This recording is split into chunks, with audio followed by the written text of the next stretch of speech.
Record set by Andre Kaysen. He has not been able to train since February 15th with a hip injury, but what a year he has had prior to that point. Not one, but two world records for Kaysen indoors. He won the World Indoor Championships last year in Seville, Spain. Came back to Spain for the second of his world indoor records this year, 6.41 seconds. A little too much racing and traveling for Andre Kaysen. He's going to be out until the outdoor season. Greater things may be expected from those who are absent, but it doesn't seem to bother Leroy Burrell. Leroy Burrell will be in lane 3.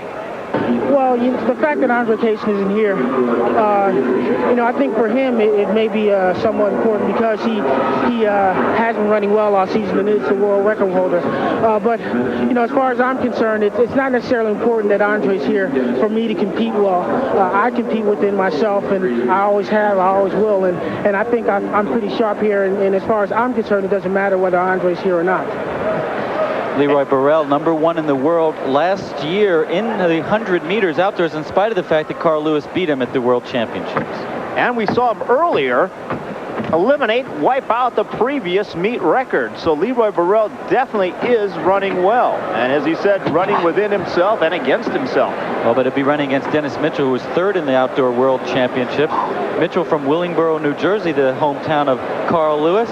And this man grew up in the Philadelphia, Pennsylvania area as well, Leroy Burrell.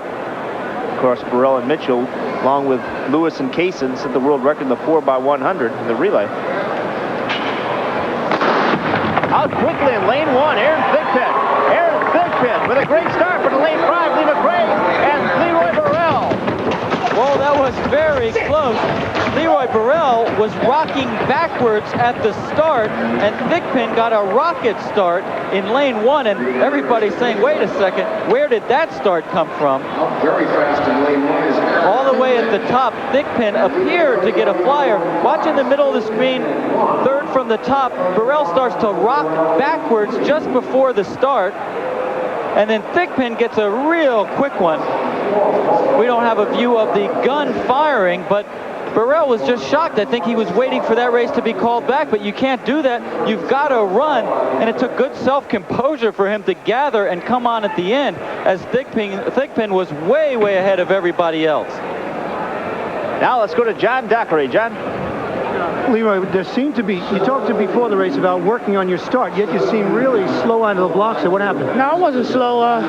It's just, Thigpen, he got one on the gun, and he got out there pretty quickly. But, the start sets up the running, and the running was set up very well. Here it is again. Watch yourself. You're behind right here. Well, it's like I said, the start sets up the running, but, I set up the start so I can do things like this. And, and sometimes it doesn't. It's not how you start, it's how you finish. And, it was actually a pretty easy race, to be honest. Really? You weren't worried midway through when you were behind?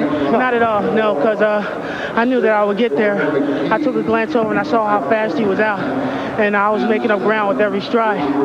So I knew I was going to get him. I knew it was going to be close, and then when I got close, I said, "Oh, I'm not worried about it." Okay, just another day at the office. Congratulations. Thank you.